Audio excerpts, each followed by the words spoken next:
Hey guys, welcome to your YouTube channel. This is Godson Matthews and you are watching your favorite channel Exam Study. आज हम पढ़ने वाले हैं class 9 surface area and volume की 13.2 exercise का question number 3। इस exercise का मैंने कंसेप्ट तो था वो मैंने कल बता दिया था आपको, और आज हम पढ़ेंगे इसका आगे का पार्ट। मैंने फॉर्मूले लिखे हुए हैं नीचे, यहाँ देखो। Surface area in sphere 4 pi are square, curve surface area of hemisphere 2 pi are square and total surface area of hemisphere 3 pi are square. मैंने बताया था स्फीयर क्या होता है, एक कर्व्ड पार्ट बॉल की तरह, ठीक है, जिसका सेंटर यहां पर नहीं होता है, यहां पर होता है, और ये इसकी रेडियस होती है। वही मैंने बताया था अगर मैं इस बॉल को आधा कर दूं, क्या कर दूं, आधा कर दूंगा, तो ये इसका हेमिस्फीयर बन जाएगा ऐसा। और ये वाला पार्ट कौन सा था, फ्लैट पार्ट, और ये वाला पार्ट कौन सा था, कर्व्ड पार्ट। ये कौन सा पार्ट था, कर्व्ड पार्ट, और इसका सेंटर यहां पे था। अब यहां से चाहे ये ले लो रेडियस, चाहे यहां से यहां तक ले लो रेडियस, चाहे यहां से यहां तक। ओके, ये एक बाउल की शेप है और ये एक बॉल की शेप है। बॉल पता है ना, और चारों तरफ से अंदर से बॉल बराबर होती है। इसका कर्व्ड सरफेस एरिया और टोटल सरफेस एरिया दोनों ही सेम रहने वाले, क्योंकि सारा पार्ट ही कर्व्ड है।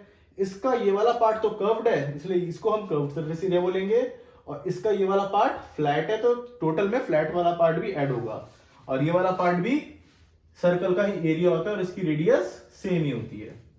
आप मेरी पुरानी वीडियोस देख लेना, मैंने उसमें इसमें कंसेप्ट समझाया है 13.2 का। आगे हम बढ़ने वाले हैं क्वेश्चन नंबर 3 के ऊपर। क्वेश्चन नंबर 3 में हमें बोला गया find the total surface area of hemisphere of radius 10 centimetre, use pi equals to 3.14। तो हमें टोटल सरफेस एरिया निकालना है, यानी कि ये वाला फॉर्मूला लगेगा। ओके, और हमें गिवन क्या है, हमें गिवन है रेडियस 10 सेंटीमीटर। लिख रहा हूं मैं यहां पे, radius is equal to 10 centimetre, और पाई की जगह क्या बोला यूज करने के लिए, यूज 3.14। हम जानते हैं कि टोटल सरफेस एरिया का फॉर्मूला होता है 3 पाई आर स्क्वायर। पुट कर देते हैं, देखो, TSA of hemisphere, okay, 3 pi are square, ठीक है भाई, is equal to 3 into pi कितना है, 22/7 नहीं लेंगे, 3.14 लेंगे, क्वेश्चन में गिवन है। इससे हमारी कैलकुलेशन आसान हो जाएगी। इंटू में आर स्क्वायर, आर क्या था हमारा, रेडियस 10 सेंटीमीटर, वैल्यू पुट कर दो और इसका स्क्वायर कर दो। अच्छा, 10 का स्क्वायर 20 नहीं होता भाई, कई बच्चे 10 का स्क्वायर 20 कर देते हैं। 10 का स्क्वायर का मतलब है 10 इंटू 10, 3 इंटू 3.14, और 10 का स्क्वायर में यहाँ पे देखो, स्क्वायर का मतलब क्या होता है, 10 into 10, okay, is equal to 3 into 3.14, और 10 का स्क्वायर हो गया 100। अब यहाँ पे स्मार्ट कैलकुलेशन क्या करनी है, हमें पहले इसको इससे मल्टीप्लाई नहीं करना है, हालांकि कर सकते हैं, कुछ फर्क नहीं पड़ेगा, आंसर आपका तब भी सही आएगा, बट हमें क्या करना है, यहाँ पे जो 2 जीरो दिख रही है, यहाँ में 2 जीरो दिख रही है, और यहां पर देखो 2 डिजिट के बाद डेसिमल है, 2 डिजिट के बाद डेसिमल है, तो इन 2 जीरो से ये डेसिमल 2 डिजिट के आगे आ जाएगा, मतलब यहां पर आ जाएगा। और यहां पर डेसिमल लगाओ चाहे ना लगाओ, ये तो अपने हाथ में है भाई, लगा देते हैं। चलो, 3 इंटू 314, यहां पे डेसिमल लगाने की जरूरत ही नहीं है। अब इसको मल्टीप्लाई कर लो, ये लो, बहुत ही इजी क्वेश्चन था। 3 4 जा 12, 3 1 जा 3 प्लस 1 4, 3 3 जा 9, कितना आ गया भाई हमारा, 942 centimetre square, total surface area of hemisphere. आया समझ में? चलो, बहुत इजी क्वेश्चन था, लल्लू सा क्वेश्चन था, फटाफट कॉपी कर लो या स्क्रीनशॉट ले लो। आगे बढ़ते हैं, मैं इसको मिटा रहा हूं।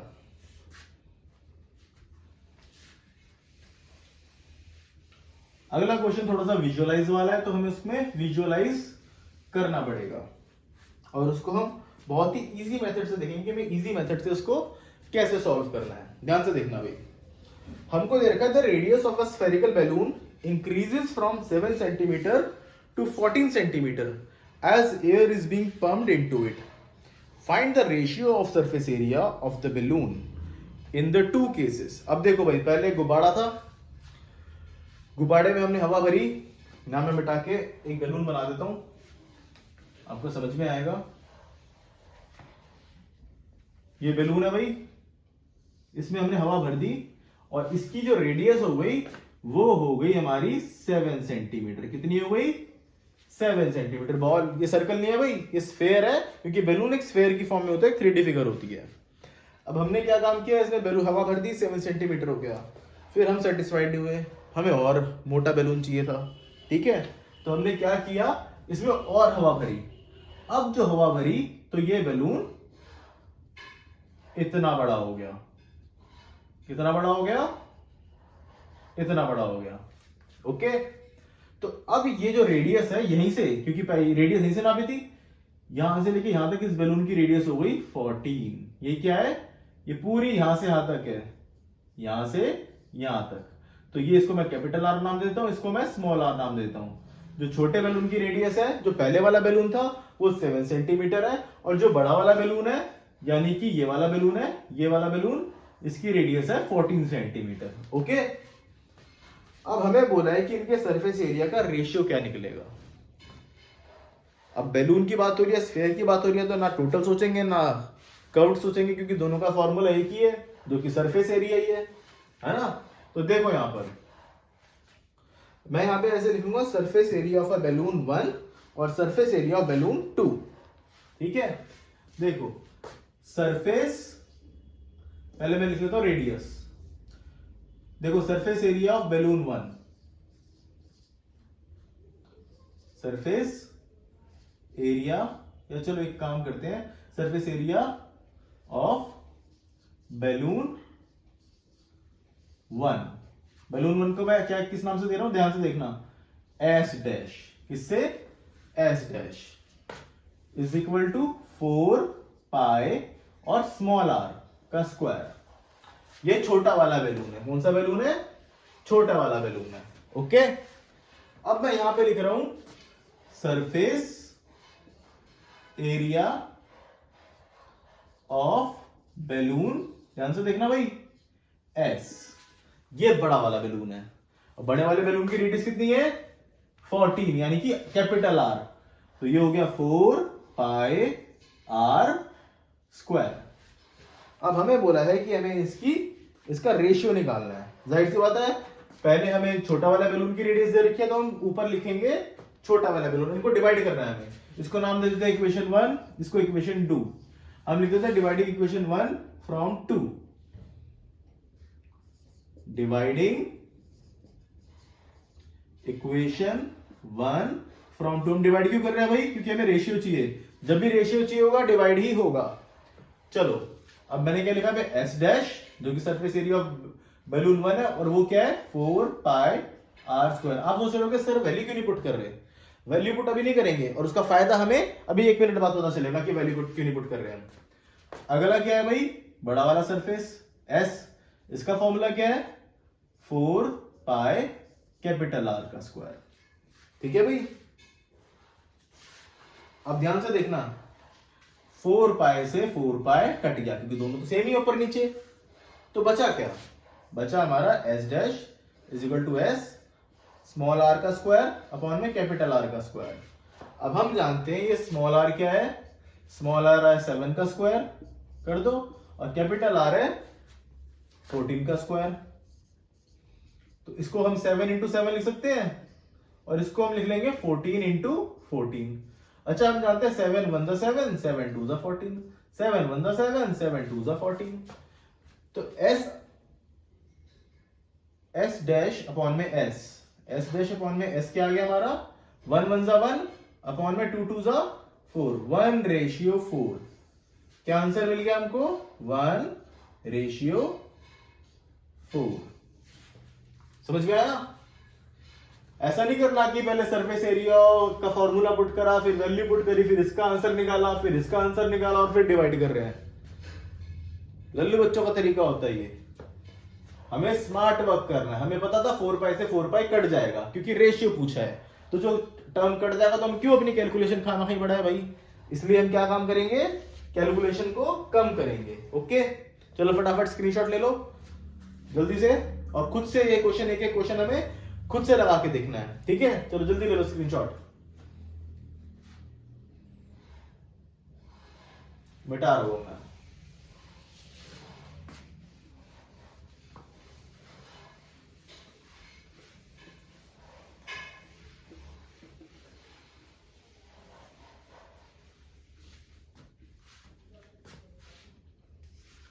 अगला क्वेश्चन देखो भाई, hemispherical bowl made of brass has inner diameter, अंदर वाला डायमीटर है भाई 10.5 metre centimetre, find the cost of tin plating it on the inside at the rate of 16 rupees per 100 centimetre square. Okay चलो, एक hemispherical bowl है, ऐसा हमने bowl बना लिया, ठीक है। इसके अंदर हमें क्या करना है, इसके अंदर हमें टिन प्लेटिंग लगानी है, और अंदर वाला डायमीटर हमको दे रखा है कितना है 10.5, मतलब यहां से लेके यहां तक का जो डिस्टेंस है डायमीटर वो हमें दे रखा है 10.5। तो हम सबसे पहले क्या करेंगे, इसका कर्व्ड सरफेस एरिया निकालेंगे। क्या निकालेंगे, कर्व्ड सरफेस एरिया। ओके चलो, अब मेरे को बताओ भाई, अगर जो मेरी वीडियो पहले भी देख रहे हैं 10.5 सेंटीमीटर हमें इसका डायमीटर गिवन है, तो रेडियस निकालने के लिए डिवाइड करेंगे, जाहिर सी बात है रेडियस निकालने के लिए डिवाइड तो करना ही पड़ेगा, डायमीटर का हाफ होता है, यानी कि 10.5 का हाफ। लेकिन क्या हम इसको सॉल्व करेंगे, तो हम इसको सॉल्व नहीं करेंगे। क्यों नहीं करेंगे, क्योंकि ये इसको हम काटेंगे तो और बड़ा डेसिमल आएगा, और ज्यादा परेशानी क्रिएट होगी। तो अगर ये कट रहा होता तो काट देते, अगर नहीं कट रहा है तो नहीं काटेंगे। चलो भाई, तो आर कितना आ गया हमारा 10.5 अपॉन में 2, ठीक है भाई। कर्व सरफेस एरिया का हमें फॉर्मूला पता है, तो हम सबसे पहले इसका सरफेस एरिया निकालते हैं, उसके बाद आगे देखेंगे क्या करना है। चलो मेरे पीछे पीछे बोलो भाई, curved surface area of hemisphere. Hemisphere क्या है कर्व्ड सरफेस एरिया का, फॉर्मूला जरूर लिखना है, क्योंकि फॉर्मूले के अगर कुछ ना भी आता हो तो एक नंबर तो पक्का मिल जाएगा। कितना हो गया भाई curved surface area of hemisphere, यहां लिखा हुआ है 2 pi are square, 2 pi are square, 2 into 22 upon में 7 इंटू में आर स्क्वायर। आर कितना है 10.5 अपॉन 2, 10.5 अपॉन 2। चलो 10.5 अपॉन 2 मतलब 10.5 का अपॉन 2 का स्क्वायर। ध्यान से देखो, 2 इंटू 22 अपॉन में 7 इंटू 10.5 अपॉन 2 इंटू 10.5 अपॉन 2। अब इसको हम काटेंगे, कैसे काटेंगे ध्यान से देखना। मैंने तुम्हें कल भी सिखाया था, यानी कि 2 दिन पहले भी सिखाया था कि एक नंबर याद कर लो 7 15 बड़ा काम आने वाला है। 17 पंजे सॉरी 7 15 सत्ते 105, ये नंबर बहुत काम आने वाला है हर जगह। तो इसको अभी फिर बोल रहा हूं मैं, याद करके रखना। देखो 2 से 2 कट गया, फिर 2 1 जा 2 11 जा। अब 7 से कैसे कटेगा ये, 7 से 15 टेंस पे जाता है 105, तो ये कितने पे जाएगा 1.5। ओके, तो अब जो जो नंबर बच गए उसको लिख दो, 11 इंटू 1.5 इंटू 10.5। पहला काम क्या करना है, किनको मल्टीप्लाई करना है, इन दोनों को। चलो कर देते हैं इन दोनों को मल्टीप्लाई, क्योंकि 11 आखिरी में काम आएगा, इसलिए 11 को हमें बचा के रखना है लास्ट में मल्टीप्लाई करने के लिए। 10.5 1.5 मल्टीप्लाई करते टाइम डेसिमल को भूल जाया करो। मल्टीप्लाई करते टाइम हमें डेसिमल याद ही नहीं रखने के, डेसिमल कुछ होते भी हैं। जब आंसर आएगा तब डेसिमल को याद करेंगे, ठीक है। देखो 5 5 25, 5 1 5, 1 आ गया, सेम नंबर ऊपर का रिपीट 5 0 1, 5 5 प्लस 2 7 5 1। अब हमें डेसिमल को याद करना है, क्योंकि हमारा आंसर आ गया। मुझे बताओ यहाँ पे डेसिमल कितने डिजिट के बाद है, 1 डिजिट के बाद। यहाँ डेसिमल कितने डिजिट के बाद है, 1। मल्टीप्लाई में हम दोनों को काउंट करेंगे, टोटल कितने डिजिट के बाद हो गया, 1 इसके बाद और 1 इसके बाद। तो 2 के बाद डेसिमल पीछे से लगाना है, 1 2 यहां लगाना है डेसिमल। तो देखो क्या आ गया, 11 मल्टीप्लाई 15.75। ओके, अब इससे मल्टीप्लाई करना तो मैंने आपको पहले ही बता रखा है, बहुत आसान काम है। क्या करना है, बस ध्यान से देखो, 1575। फिर से डेसिमल मल्टीप्लाई करते टाइम भूल जाना है, 1 से सेम नंबर रिपीट होगा तो 5751 लिख दिया मैंने उल्टा करके, 5751, क्योंकि 1 से मल्टीप्लाई हो रहा था। अब ये भी 1 से ही हो रहा है, क्रॉस लगा के फिर से ये नंबर लिख दो, 5751। 5 5 और 7 12, 5 7 12 और 1 13, 5 1 6 और 1 7 और 1 8। अब बताओ भाई मेरे को कितने डिजिट के बाद डेसिमल है, पीछे से 2 के बाद, पीछे से बताना है 1 2, यहां देखो 1 2, यहां डेसिमल आ गया, आंसर कितना है हमारा 173.25, कौन सा स्क्वायर, सेंटीमीटर स्क्वायर। अभी आंसर नहीं आया, अभी सिर्फ एरिया आया है। आंसर निकालने के लिए हमको कॉस्ट निकालनी है, और एग्जामिनर बहुत चालाक है, उसने कॉस्ट 100 सेंटीमीटर स्क्वायर की दी है। 100 सेंटीमीटर स्क्वायर की कॉस्ट है 16 रुपीज। देखो ध्यान से, अब मैं क्या लिखूंगा, cost of tin plating, tin की प्लेटिंग करनी है, ऑफ 100 सेंटीमीटर स्क्वायर। पहले 100 की दे रखी है, हम पहले 1 की निकालेंगे। 100 सेंटीमीटर स्क्वायर की कितनी है,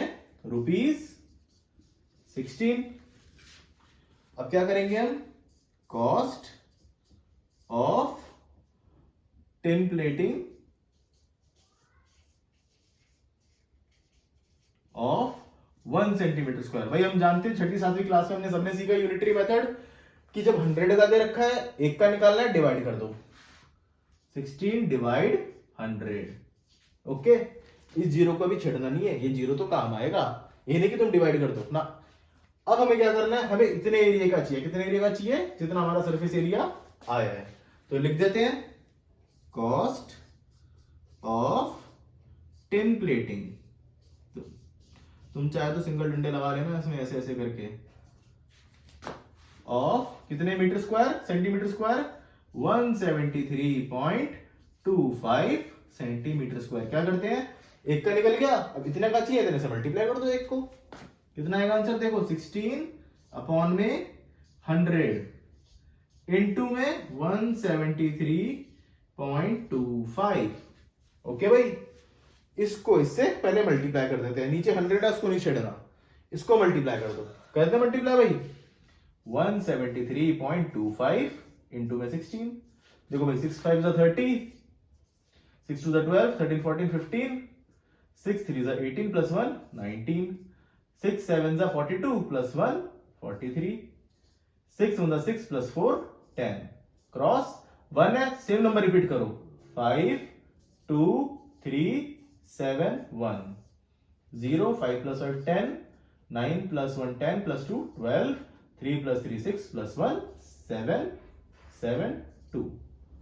कितना आंसर मिला है, 277,200 अपॉन में 100। यहां पे 2 के बाद डेसिमल था, 2 के बाद डेसिमल लगा दिया। अब जब हमने 2 के बाद डेसिमल लगा दिया तो इस डेसिमल को लगाने की जरूरत ही नहीं बची। क्यों नहीं बची, क्योंकि डेसिमल के बाद तो 0 0 ही है, तो ये तो हट गया। अब क्या बचा भाई, 100, नीचे 2 0 है, 2 0 हटाने के लिए हम क्या करेंगे, 2 डिजिट के बाद डेसिमल लगा देंगे, यानी कि ध्यान से देखना भाई 27.72 रुपीज, ये हमारा आंसर आ गया। दो नीचे 2 0 थी तो 2 डिजिट के बाद डेसिमल लगा दिया। आई भाई समझ में, फटाफट कॉपी करो जल्दी से।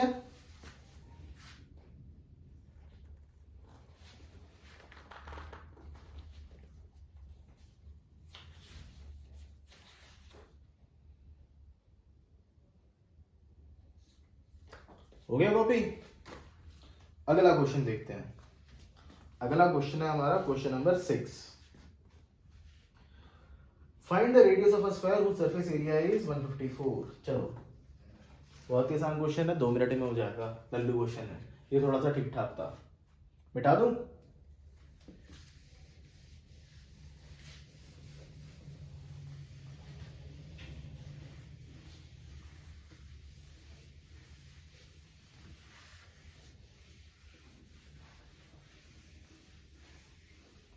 अब की बार क्वेश्चन में हमें क्या गिवन है, अब की बार हमें क्वेश्चन में दे रखा है कि हमें सरफेस एरिया गिवन है स्फीयर का, हमें निकालना है रेडियस। बहुत ही आसान है, रेडियस हमें नहीं पता बट हमें सरफेस एरिया गिवन है। सरफेस एरिया कितना दे रखा है और किसका गिवन है, ऑफ स्फीयर। कितना दे रखा है, 154 सेंटीमीटर स्क्वायर है, मीटर स्क्वायर है भाई, सेंटीमीटर स्क्वायर है। रेडियस निकालनी है, हम क्या करेंगे भाई, देखो सरफेस एरिया हमें गिवन है, हम फॉर्मूला लगा लेते हैं, surface area of sphere. Formula बोलो भाई, ना लिखा हुआ भी है ऊपर, सबसे ऊपर 4 पाई आर स्क्वायर। अब ये भी सरफेस एरिया है, ये भी सरफेस एरिया है, तो क्या करेंगे हम, according to question AT³ 4 pi are square, जो कि सरफेस एरिया का फॉर्मूला है, वो सरफेस एरिया के बराबर हो जाएगा। ठीक है भाई, यही करना था बस। अब इसकी वैल्यू पुट कर देते हैं, 4 into 22/7 into r square is equal to 154। अब जो चीज इस साइड डिनोमिनेटर में है वो चीज उस साइड न्यूमरेटर में चली जाएंगी, और जो चीज इस साइड न्यूमरेटर में है वो उस साइड क्या चली जाएंगी, डिनोमिनेटर में। चलो भाई करो फटाफट, अगर आपको आता है तो अपनी अपनी कॉपी में स्टार्ट हो जाओ। ये नीचे डिनोमिनेटर में, इधर उधर चला गया 7, इधर दोनों न्यूमरेटर में 4 और 22, इधर डिनोमिनेटर में आ गए। ओके, अब ध्यान से देखना, ये भी 2 की टेबल में आता है, ये भी 2 की टेबल में आता है। कैसे पता, क्योंकि लास्ट के नंबर 2 की टेबल में आ रहे हैं, ये डिविजिबिलिटी रूल है। धीरे धीरे करके हम डिविजिबिलिटी रूल भी साथ साथ करते जाएंगे। तो देखो भाई 2 11 इसको कैसे करना तरीका सीख लो भाई। इसको काटेंगे, 15 2 की टेबल में आता है, नहीं आता, 14 आता है, तो 2 7 14। 15 तो नहीं आता, तो इसमें से एक बच गया, एक यहीं पे लगा दो साइड में यादगार के तौर पर। अब ये कितना हो गया, 14 हो गया, 1 और 4 14। अब 2 की टेबल में 14 कितने पे आता है, फिर से 7 पर आता है। लो ऐसे काट दो, ऐसे नहीं काट सकते तो आप हाउस बना के भी काट सकते हो, जैसे छोटे बच्चे करते हैं, बट उससे आपका टाइम खर्च होगा, आपको ऐसे ही सीखना पड़ेगा। अब 11 1 11 7। अब मुझे बताओ आर कितना आ गया, आर स्क्वायर 7 इंटू 7, और नीचे 4 है। क्या मैं 4 को भी ब्रेक कर सकता हूं, बिल्कुल कर सकता हूं, 2 इंटू 2 की फॉर्म में। जिनको पता है भाई कि यहाँ पे 49 है और 49 का रूट क्या होता है, वो आप अपना वैल्यू पुट कर सकते हो। अब देखो यहां में मैं क्या करूंगा, स्क्वायर रूट बोथ साइड, दोनों तरफ क्या कर देते हैं, स्क्वायर रूट कर देते हैं। क्या हो जाएगा भाई, ध्यान से देखना, आर स्क्वायर का तो आर ही हो जाएगा, और इनके ऊपर आ जाएगा रूट 7 इंटू 7 अपॉन में 2 इंटू 2। हम जानते हैं स्क्वायर रूट में 2 पेयर होते हैं, मल्टीप्लाई में तो एक बाहर आ जाता है, तो 7 का एक बाहर आ जाएगा और एक 2 का बाहर आ जाएगा। कितना आ गया, 7/2। 2 पेयर में से एक बाहर आ गया, रूट में एक बाहर आता है अगर रूट हटाना है तो। 2 2 थे, मल्टीप्लाई में थे, रूट हटाना था तो एक 2 बाहर आ गया, तो हमें आर कितना मिल गया, 7/2। और इसको जब हम डिवाइड करेंगे तो हमारा आंसर आएगा 3.5 सेंटीमीटर। ठीक है भाई, डिवाइड कर लेना, डिवाइड करना तो आता होगा, कर लेना। चलो फटाफट कॉपी करो।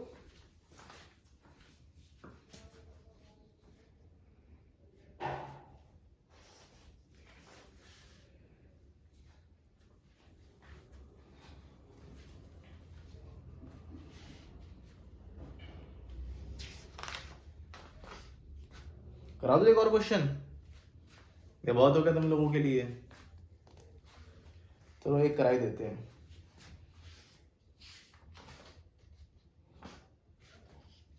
या चलो छोड़ो, आज के लिए इतना ही बहुत है। वीडियो अगर पसंद आई है तो लाइक शेयर और सब्सक्राइब जरूर करना, और इसको अच्छे से करो और खुद से भी एक बार करके देखो। ठीक है भाई, और अगर कोई डाउट है तो कमेंट कर देना, मेरे को बता देना क्या डाउट है, मैं आपको उसके ऊपर एक और वीडियो बना दूंगा। ठीक है, चलो।